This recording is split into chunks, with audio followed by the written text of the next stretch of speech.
Day 26, there's 10 promises or 10 benefits for being a believer. We see them in a limited capacity today, and we will see them very vividly after Jesus sets up his 1,000-year reign.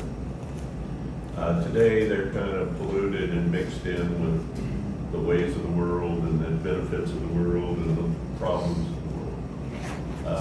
When Jesus finally takes reign, there'll be one authority, one government, and it will be beneficial to us all. So, here's the 10 benefits we find in Isaiah 26 for those, for the eternity that follows Jesus' return. The part of the eternity follows it. So, somebody read verses 1 and 2. In the day this song will be sung in the land of Judah. We have a strong city. God made salvation its walls and ramparts. Open the gates that the righteous. I can't even read today. Open the gates that the righteous nation may enter, the nation that keeps faith. Okay.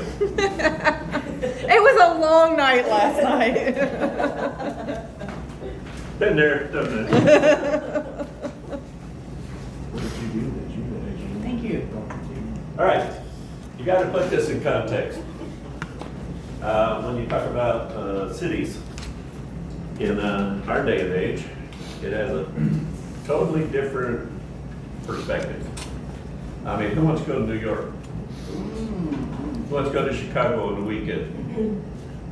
I don't know during the week, let alone the weekend. Well, back then, the city was the central place that people ran to if invading armies started coming in. And they got behind the walls and they helped defend the city. They didn't stay in their huts, or they didn't stay in their houses out in the middle of the prairie or out on the hillsides or out on the mountainsides. As soon as the trumpets blew, signaling danger, people went to the city. And the city was their security. The city was their refuge. The city was where them and their children would be safe. The city was where there would be water and food, and they could live it out in the city. If they stayed out there all by themselves in the pastures or on the mountainsides, they were going to be consumed. So it's a total, we don't get a feel for it the way it actually was back then. So it's actually talking about security, and it's talking about provision and protection. And but notice, in this city, the gates are going to be thrown open wide, that the righteous can come and go. Well, what about the bad guys? Can't they come and go too? They're probably gonna be too afraid. Huh? They'll be too afraid to. Too afraid? Have they already, Yeah, that's not they true. already been dealt with? Huh? Have they already been dealt with? They've already been dealt with. The white throne judgment has been made. Everybody's righteous. The only people left on the earth is the people that ascended to be with Christ at the beginning of the wrath and descended with him with the city, the New Jerusalem. So there's not going to be unrighteous during the 1,000-year reign of Christ. So there's no potential for it? Trick question. No potential for it? Why will there be no evil? Satan's There'll be no Satan. Huh? he's locked up. Satan's locked up in the pit for 1,000 years. What happens when they turn him loose for a short season? People now have a choice. And all the people that were born in those 1,000 years never had a choice. They just grew up into this righteous society. That Satan's going to come out and he's going to go out to deceive the nations for a short season, which is 3 months or less. And then it says that the rebellion will be like the sands of the seashore or the stars in the sky. How could you live with Jesus Christ for 1,000 years? Had everything you wanted or needed. Never been sick. None of your children ever died. And then in a short season, a huge number of people would descend upon Jerusalem and try to destroy it again. I will not understand how that works ever. It just, Well, think about it. The Israelites in the desert. I mean, they saw the miracles of Jesus or miracles of God letting them loose, and then all of what they did. I mean, I never could understand that, but then I was never in that position to understand it. I'm with you. It is estimated that Jesus ministered to over 100,000 people in 3.5 years, in one way or another. After 3.5 years, they arrest him and they put him on a cross. And how many people are left? 40 people in an upper room. Where's all those people that were blind? Where's all those people that had leprosy? Why didn't anybody stand up for Jesus Christ? Same scenario, same situation. So, there's going to be security, and you're going to be able to come and go, and there's going to be peace throughout the earth for that 1,000 years, and then the people who never actually had a choice will be required to choose. Actually, it's a daily thing. I choose how I will act every day of my life. Usually we're better on Sunday than we are on Wednesday, right? Don't tell me there's anything right about that. No. Do your speech patterns change? Do the words you use change? Do your attitudes change? Do your values change? Is your thought process the same on Friday as it was on Sunday? The answer pretty much across the board is yes. Things change. We go to work, we're surrounded by people that don't believe like we do. We don't have Wednesday night church anymore in most churches, so we don't have that rebound. Things kind of, nobody likes Monday, and then there's Tuesday, and Wednesday it's a little bit worse, and then you go to church on Wednesday and fellowship, and that'll get you through Thursday, Friday, and then you're back to the weekend and back to Sunday. Well, most churches don't have that anymore. Most churches offer about an hour a week of spiritual experience. And a lot of them, not much like fellowship. I have never been in a church like this one where the parking lot wasn't empty 10 minutes after the preacher said amen. Around here, the church service is over at 10:30 and people are still hanging around at noon. And that is a great thing. That is a wonderful thing. We ought to want to be here, and we ought to be reluctant to leave and go back out into that mean, vicious world. When this happens, there'll not be that problem anymore. All right, let me read verse 3. Any questions, comments? Always jump right in if you got some. Verse 3. You will keep in perfect peace those whose minds are steadfast because they trust in you. Okay, there's going to be peace. But we're about to have peace now, right? The Abraham Accords. No problem. I sense a hint of It's been no problem for 80 years. Jesus summed it up in the 24th chapter of Matthew. He made it very clear what he said. In the final days, people will be calling for peace, peace, but there will be no peace.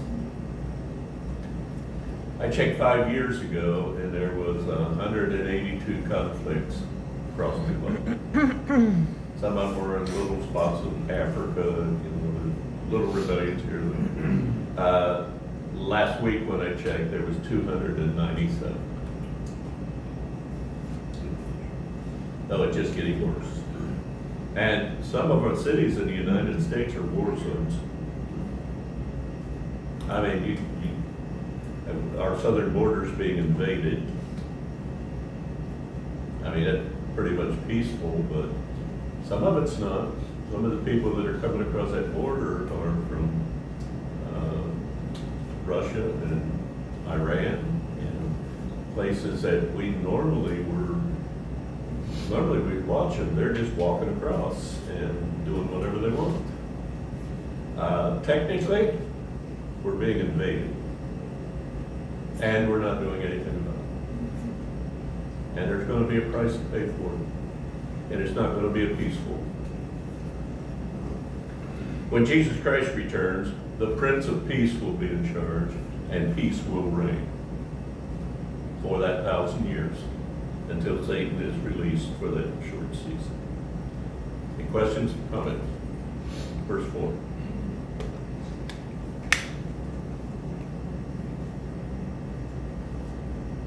Trust in the Lord forever, for the Lord himself, is the rock eternal. He's our rock. Okay. Another way of putting it, he's our foundation. He is something that we can build on. He is something that we can be protected, that will protect us from the world. He is the one thing we can rely on. But we got Social Security, right? We got Medicare, right? Found out 3 years ago that Medicare doesn't cover cancer once I reach 75. So if I catch cancer, I'm not covered. Unless I got the money to pay for it. What? I didn't know you can catch cancer. There's no history of cancer in my family whatsoever, and if they didn't get hung for horse stealing or die of alcoholism, most spinners live to be 95. You're gonna be putting up with me for a while. Woohoo! That's good. And I'm not worried about it. If he can heal 6 broken ribs in 3 hours, he can heal cancer, so I'm not gonna worry about it. Amen? Amen. Right, Jessica? Yeah. Yeah. Doctor didn't have anything to do with that one whatsoever. But the things that we are we are taught is our foundation, our heritage. They're trying to tell us that none of our founding fathers had any belief in Jesus Christ whatsoever. That is a blatant lie, and it smells like smoke. George Washington and all those guys, they were very, very. George Washington prayed fervently daily, and it's documented. All the things they're teaching us now is trying to destroy the foundation of our faith and force us to put our faith in our government. What did God say about governments when Israel wanted a king? He said they're going to take your money, they're going to live lavishly on your expense, they're going to take your children and go to war and get them killed. The list is like 1, 2, 3, 4, 5, 6, 7, 8, 9, 10. And if you go back and read it, it'll remind you of our government today. Sometimes there's reason to go to war. Sometimes you need to make a stand. Sometimes you need to protect your children and your borders and your country from the the attacks of Satan and the people that follow him. But the bottom line is, starting with Vietnam, most of our wars we shouldn't have been involved in. Or we shouldn't have been political with them. If you gotta go to war against somebody, make them regret it. Make them wanna go back home real quick. Shock and awe is a good idea. It puts you in charge. And when they surrender, accept their surrender and go to peace. But there are some times in this world when war is necessary. But war should never be political. It ought to be necessary, it ought to be quick, and it ought to be concise. Far fewer people get killed on both sides. Far fewer civilians get hurt on both sides. That thing in Ukraine, if Europe and the United States had said no to Russia and had done what they should have done in the first 5 days, it would have been over. They were sitting in the middle of a woods, the entire army, and couldn't move. How many jets would it have taken to have stopped them? But we play politics, and hundreds of thousands of innocent civilians have died because of it. It was a bad choice. We either should have stayed out of it or we should have finished. Okay, jump on. I'm serious. Do you agree or disagree? Sort of disagree. Huh? It's written. It's written it was going to happen, so it was going to happen. All right, but we will have a foundation with Christ, and that foundation we will be able to depend on. The food will always be there. Nobody will starve. The sickness will not rule this earth, and it will not be used against us. Everything will be based on love and not on profit and politics. It will be a time of complete relaxation. Everything we do will be joyful. We'll go to sleep tired at night, and we'll feel accomplished and protected and safe. Not the case today. 5 and 6. For he brings down those who dwell on high, the lofty city, he lays it low. He lays it low to the ground, he brings it down to the dust. The foot shall tread it down, the feet of the poor and the steps of the needy. He humbles our enemies.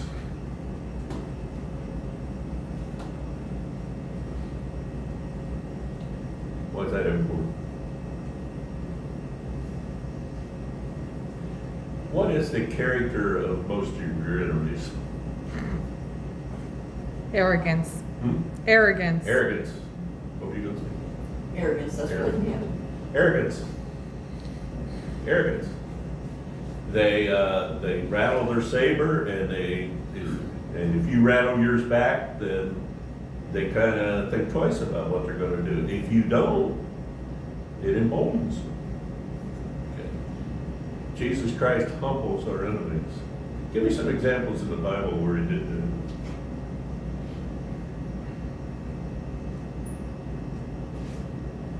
Egypt. How about the Red Sea? As Egypt.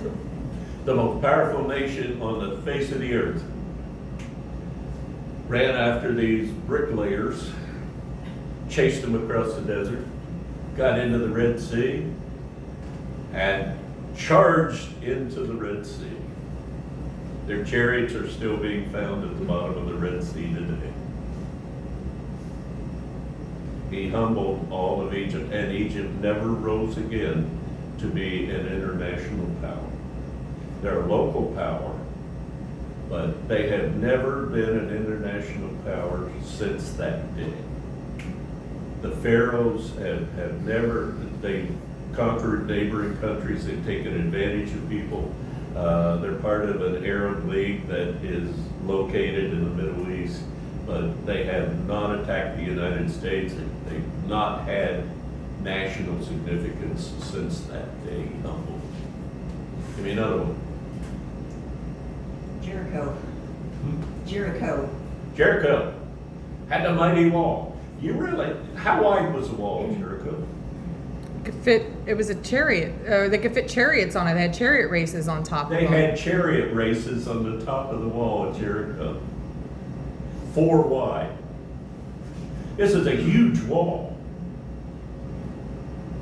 People lived in the wall. And what's the first thing God did before the battle started? Said he pushed it down flat. That's what it says. And if you go back and look at the story, he said the angels pushed it down flat. What would have happened if he'd have just crumbled it? They would have had to have climbed over a mountain of rubble to have gotten into the city. Half the Israeli army would have been killed just trying to get up the side of the wall. Wouldn't have been as. He pushed it down flat. They marched in, it says they marched in straight. Well, number one, when it pushed down flat, it terrified the people, and then they marched in straight and the battle was over. He humbled Jericho. He took away their wall, their pride and joy, the best thing they had. You can't conquer us. We've got this wall, and you can't tear it down. And God went, and it was over. It's finished. Where's the evidence of that? Over there. On the ground. At Jericho. Oh, no, there's evidence. Yeah, that's what I mean, over there. There's evidence over, yeah, over, it's in Jericho. When they found Jericho and they excavated it, they found the town, they found the houses, they found the marketplace, they found the streets, but they didn't find the wall. No rubble. So they, well, this can't be Jericho, there's supposed to be a wall. Well, one of the architects said, well, you know, the way the sand shifts down around here, whatever, a lot of times we find a village under a village under, let's keep digging. So they kept digging. They found the wall, but no other houses. The city was here and the wall was down here. Intact, straight down, underneath it, except for one place. And in that corner of Jericho, there was a huge pile of rubble. What was that? Rahab's house. That was Rahab's house. Remember they pushed down the wall. Remember she lived in the wall, in an apartment in the wall, and let the spies down in a basket on the outside of the wall. And he promised her if she would stay in her house, she would be protected. And when they excavated Jericho, they found the wall on almost 4 sides, but in that one corner of the wall, there was a huge pile of rubble, and that was where Rahab lived. Archaeology is a wonderful science sometimes. I mean, you know, how much truer could it be if you find something like that? I mean, it screams the Bible is accurate. Every little detail is covered. And the one I was thinking about was the guy with the fleece, Gideon. Gideon and fleeces. And 300 people conquered 120,000 Philistines. They blew their horns, they held up their lights, they broke their bowls, and the Philistines came out and killed each other. There was another case where God told the general, the king, that he would fight the battle for them. And during the night, over 100,000 Philistines developed a horrible case of hemorrhoids. And in the morning, they couldn't hardly walk, and the armies came in and slaughtered them without losing a man. That's not That's the Now- definition of humbling. Now, that's the epitome of hope. I mean, it doesn't get any better than that. But it's all through the Bible. It's all through the Bible. And every nation today that is going to, any people that lived in those nations today, the Christians that live in those nations today, are going to see the humbling of those nations. We're going to see the humbling of the United States. And it ought to be a lesson that we carry with us for the whole 1,000 years, because when this final choice comes for the people who have not chosen Christ or haven't had an opportunity to choose between the two, when that final choice comes, you need to remember, you rebel against God, you're going to get humbled. And I guess the final humbling will be the lake of fire. That is going to be the humbling of humbles. Verse 7 through 9 has 2 sections to it. Just read the first section. 7 through 9a. But for those who are righteous, the way is not steep and rough. You are a God who does what is right, and you smooth out the path ahead of them. Lord, we show our trust in you by obeying your laws. Our heart's desire is to glorify your name. All night long I search for you. In the morning I earnestly seek for God. Okay. He levels our path. Is that true? No ups and downs if you're a Christian, right? Right? I got We another. have them, but it's our own fault. I got some weird looks. I got some yeses, I got some no's. Sometimes we make our own bumps and hills. Yeah. Sometimes we make our own hills and valleys. There's always the opportunity to let God be in charge. Sometimes we don't let him be in charge. Sometimes we decide we're going to take it upon ourselves. Right now is not a good time in our country. Gas is $5 again, was, now it's $4. Are you doing as well as you were 2 years ago? I'm not talking politics, I'm talking Bill Foltz. Are you doing as well as you was 2-3 years ago?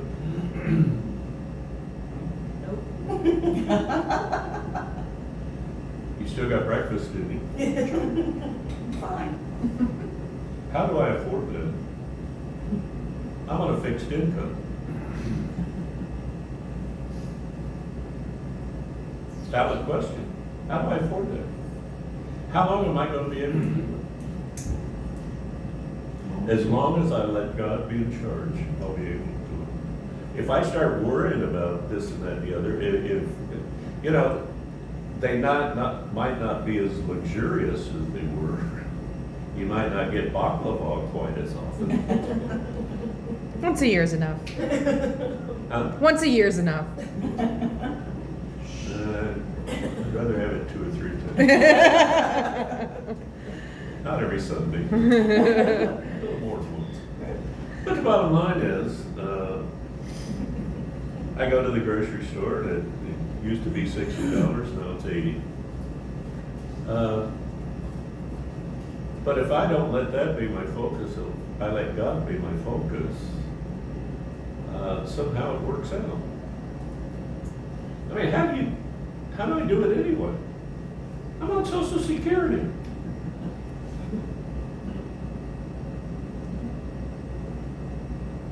But somebody asked me the other day, a couple, 3, 4, 5 months ago, how do you do that?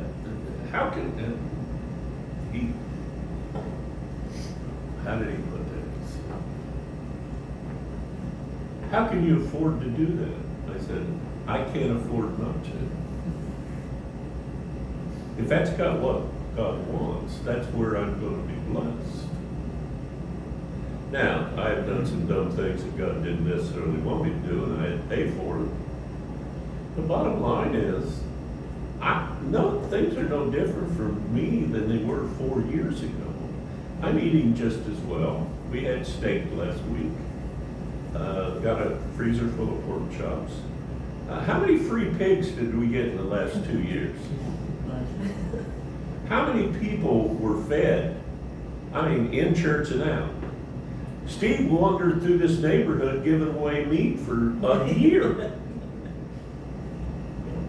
You guys got some, right? Yep. Was it bad meat? Oh, no. Very good. It was a whole lot better than anything you're gonna get at Walmart. Yeah. The pork chops were thick and they were juicy and they hadn't been frozen and then thawed out, and we knew where they came from. They didn't come from Russia or wherever. We knew exactly where they came from. We don't, even if the world's path gets tough, if we rely on the Lord Jesus Christ, our path will be provided for. Now, I think there are times when he humbles us, we get a little arrogant about eating steak 3 times a week. And sometimes he humbles us because we need to be humbled. But he will always provide for us. And if he tells me to do it, he's already provided for it. There's no discussion in my mind anymore. Sad the world doesn't always see it that way. You guys think I'm nuts? Well, when you show up and there's no breakfast on the table, you'll know I went nuts. Okay. Oh, 17. We will start with 6 next week. Now, the next 4 or 5 verses or chapters are all on the same thing, and they're a repeat of what we've already done. So we're going to skim through those pretty quick. And then we get to the teachings that Isaiah gave us on the character and the person of Jesus Christ. And those are good chapters.